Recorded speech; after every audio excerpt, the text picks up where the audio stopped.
thank the gentleman from North Carolina, the gentleman from Ohio. The gentlelady from Vermont is now recognized. Thank you, Mr. Chair.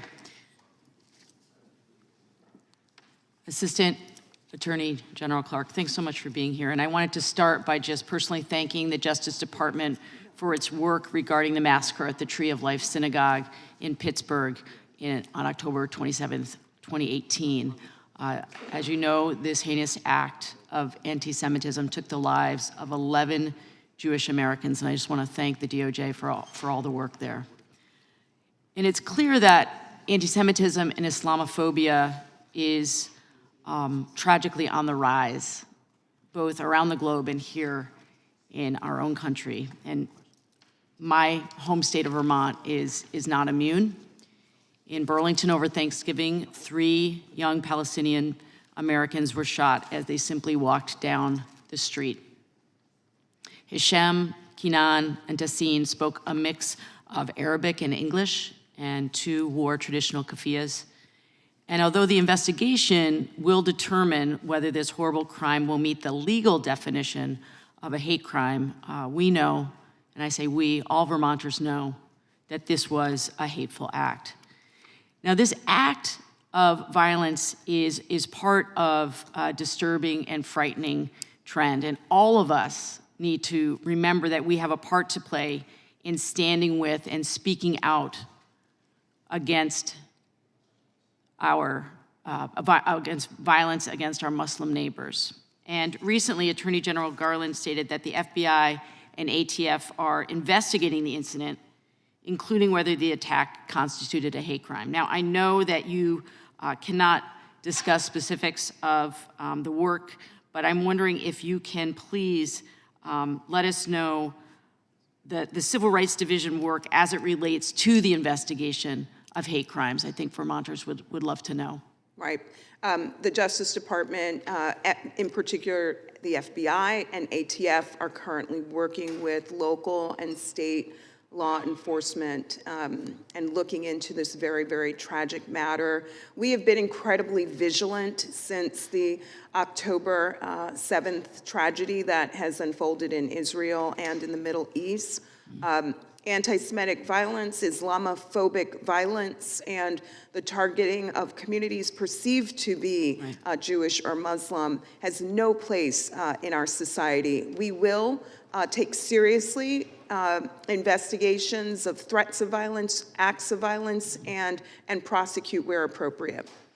And so have you seen an increase in actual or potential anti-Semitic or Islamophobic incidents since October 7th? We have engaged with many organizations, Jewish organizations, Muslim organizations, all of whom are reporting that they themselves are seeing an uptick. We rely on the FBI data, which comes out annually, but everything that we are hearing from groups makes clear that this is a moment that requires vigilance on the part of the federal government, and so that's what we're doing. And follow up, what steps specifically is the Civil Rights Division doing to keep Jewish Americans and Arab Americans, Muslim Americans safe in their communities? I know that there is just growing anxiety and fear about basic safety and security. I'm wondering if you could just give us a few more details about what the department can do and is doing. We're using the tools that Congress gave us, laws like the Matthew Shepard and James Byrd Hate Crimes Prevention Act to hold perpetrators accountable. We realize we can't prosecute our way out of the crisis, and so we've also worked to institute programs like United Against Hate, where every single U.S. Attorney's office across the country, all 94, have instituted programs bringing together local, state, federal law enforcement, community groups, and faith leaders to ensure that folks know how to investigate and report hate incidents and hate crimes. We're also engaged with training of prosecutors and training of law enforcement, and then there's the grant making that happens as well. This is an all hands on deck moment at the Justice Department to confront the hate crisis that we're up against, and we stand for and behind all communities that are targeted by hate. I really appreciate that. My last question, I know I have a lot of time. What measures are being taken, this is another topic. What measures are being taken to address discriminatory practices in the provision of gender-affirming care? We here too are being very vigilant. We've seen a number of states that have adopted bans and restrictions on gender-affirming care.